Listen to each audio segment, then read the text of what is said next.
देवासाठी 9 दिवस उपवास करतात आणि त्याचं फळ मिळाल्याशिवाय राहणार नाही. ही संस्कृती आहे आपली हो. ही संस्कृती आपण जपलीच पाहिजे का नाही सांगा. भारतीय संस्कृती आहे.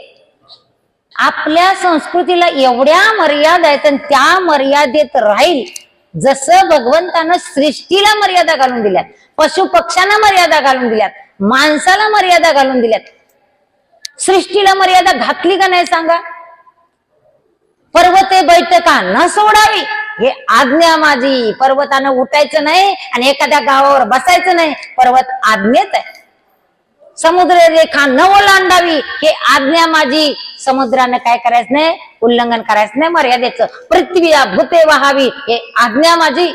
सूर्यानं रोज उगवायचं असा काय या ग्रंथामध्ये लिहिले आहो. 7 दिवस अंधकार पडणार, 7 दिवस रात्र 7 दिवस दिवस अशी स्थिती येणार आहे पुढं 2025 पासून 32 पर्यंत. वर्षाला आपली कथा कुठली नाही तर कुठली असणार आहे. तुम्ही मला विचारा प्रश्न. अच्युतानंद महाराजांनी लिहून ठेवलेल्या सगळी भविष्यवाणी खरी ठरलेले. तुम्हाला बघायचं असलं तर अच्युतानंद महाराजांची भविष्यवाणी पुस्तक मिळतं, ते आणून वाचून बघा तुम्ही. बघा असलं हे कलियुग आहे, असलं कलियुग. आणि या कलियुगामध्ये खरंच या कलियुगाचं वर्णन असं केलेलं आहे. आता आपल्याला काय सांगितले की संन्यासाला काय करावं वाटेल, गृहस्थाश्रम धरावं वाटेल. गृहस्थाला काय वाटेल की गृहस्थाचं धर्म पाळायला नको वाटेल. अहो देवानं सृष्टीला धर्म घालून दिलं तर त्यानं पाळल्यात.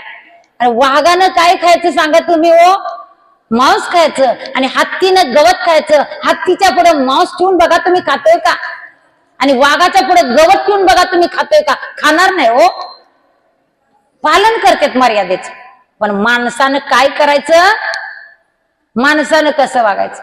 माणूस सगळंच खाते, नको ती खाते, नको ती पिते, नको तिकडे बघते, नको तिकडे जाते, नको ती ऐकते. काय करेल ही कली सांगा तुम्ही. ग्रासणार नाही का आपल्याला, ग्रासणार का नाही सांगा बरं. अहो तुम्हाला सांगू का, पूर्वी तर इतकी मर्यादा साधू संत पाळत होते की पिक्चरची गाणी ऐकत सुद्धा नव्हते बरं का. पिक्चर पण आज कली असं करणार आहे की असल्या काही वाद्यानं त्यांच्या कानातनं कलीचा प्रवेश आत होणार आणि काम विकार जागवणार हो. लिहून ठेवले एवढं श्लोक जरी आपल्याला वाचायला आणि तुम्हाला ऐकायला, तरी मी थोडक्यात सांगते की असं लिहून ठेवले. आणि पापाकडे विनाशाकडे नेणार आहे हो. काय करणार आहे, विनाशाकडे नेणार आहे. कली विनाशाकडे नेण्यासाठी उत्पन्न झालेलं आहे. बघा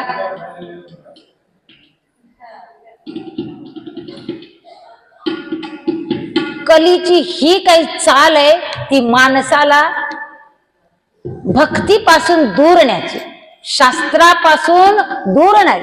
शास्त्रे लोपली पुराणे हो, लोप झालाय त्यांचा. आज आहे का हो, साधी घराघरात ज्ञानेश्वरी नाही. इतकं वाईट वाटतं सांगते तुम्हाला. काही काही गावाला आम्ही प्रवचनाला जातो, तिथे मी ज्ञानेश्वरी वाचा म्हणून सांगितल्यानंतर महिला घरात ज्ञानेश्वरी नाही म्हणल्या. मी 50 ज्ञानेश्वऱ्या आळंदीतनं आणल्या आणि महिलांनी सांगितले की तुम्हाला कुणाला पाहिजे त्यांनी येऊन ज्ञानेश्वरी न्या. नुसती ज्ञानेश्वरी नाही, तुम्हाला साडी नेसून घालवतो, पण तुम्ही ज्ञानेश्वरी तुमच्या घरात वाचा. असले ईश्वरी ज्ञान आहे. कृष्णस्तु भगवान स्वयं स्वतः भगवंतानं सांगितलेलं. ज्ञानेश्वरी आपला प्राण असली पाहिजे, ज्ञानेश्वरी आपलं जीवन असलं पाहिजे. ज्ञानेश्वरीतली एक एक ओवी इतकी महत्वाची आहे, जीवनाचा उद्धार करणार आहे. बघा जितकं नाम महत्वाचं आहे तितकी ज्ञानेश्वरी महत्वाची. ईश्वरी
पंढरी